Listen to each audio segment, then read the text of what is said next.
presidente Michel Temer se organizou diante das novas revelações sobre as delações da JIF. Nesta quarta-feira, retornou da China, né? A defesa de Michel Temer protocolou no gabinete do relator da Lava Jato, no STF, o ministro Fachin, um pedido de acesso aos áudios do delator Francisco de Assis e Silva. Os advogados do presidente alegam que Assis e Silva teria participado de treinamentos com procuradores da República e delegados federais antes de firmar o acordo com a PGR. Aliás, Michel Temer teria dito ao ministro da Casa Civil, viu, Vera Magalhães, o Eliseu Padilha, que Janot ficou enfraquecido com as revelações, né, e que os fatos acabaram mostrando que o PMDBista tinha razão. Quer dizer, ele, claro que já era previsível e deve... ele vai tentar tripudiar sobre isso, né? Em cima aí, né? Eu falei na minha coluna a respeito de qual é a tese que eles vão tentar erigir. Eles vão dizer que a Procuradoria-Geral da República conduziu, no caso da gravação contra ele no Palácio do Jaburu, uma ação controlada sem ser autorizado pelo Supremo. Ou seja, eles controlaram todo o ambiente, orientaram a gravação, orientaram o que seria interessante obter sem autorização do Supremo, o que é grave, porque a ação controlada é um instituto que existe na lei, mas pressupõe uma prévia anuência do Judiciário, uma prévia anuência do Supremo Tribunal Federal. Então, esta vai ser a tese da defesa do Temer para tentar anular o conjunto da delação.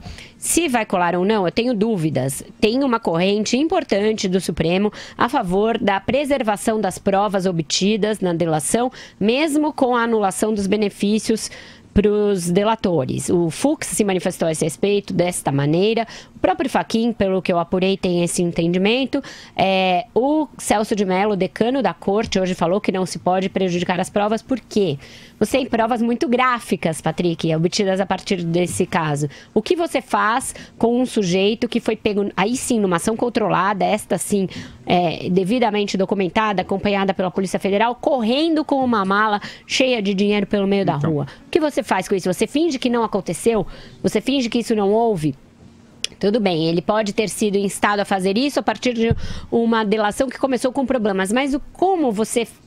É um caso jurídico bastante complexo, que vai demandar que o Supremo se dispa ali de seus preconceitos, de seus conceitos anteriores e analise o caso sob a lupa da realidade. Um assessor muito próximo do presidente da República correu com uma mala de 30 mil. Era 30? Quanto que tinha naquele negócio? 500 mil reais. 500 mil, agora as grandezas ficaram turvas depois do Gedel. A gente vai falar no próximo bloco do...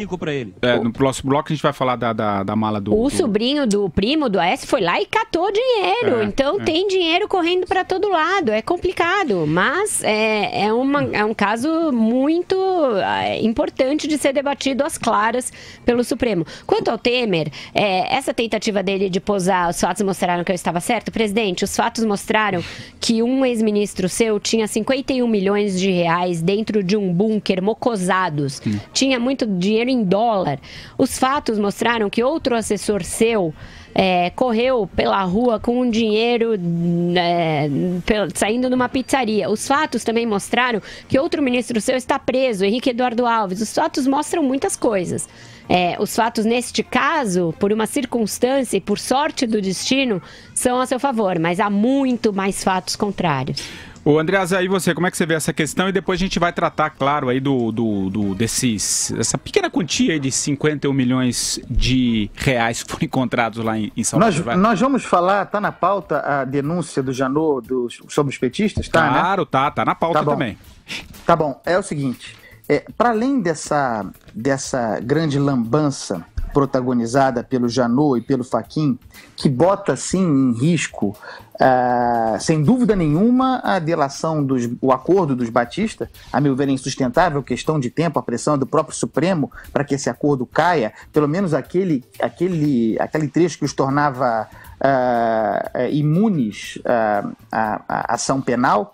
Acho que isso vai cair. Apesar de todo esse imbróglio, também acho, a discussão é complexa, mas eu também acho que as provas não se sustentam nesse cenário. A gente não esquece, nós nunca nos esqueceremos, ninguém se esquecerá, mas a justiça está aí para isso, né? Para anular o que tem que ser anulado, se for o caso. Apesar de tudo isso, o Michel Temer continua sujo como estava antes. A conversa com o Joesley Batista existiu. indecorosa. Né? O Temer não pode agora posar de puro. É evidente que ele capitaliza politicamente a debacle do Janot. É evidente que ele capitaliza.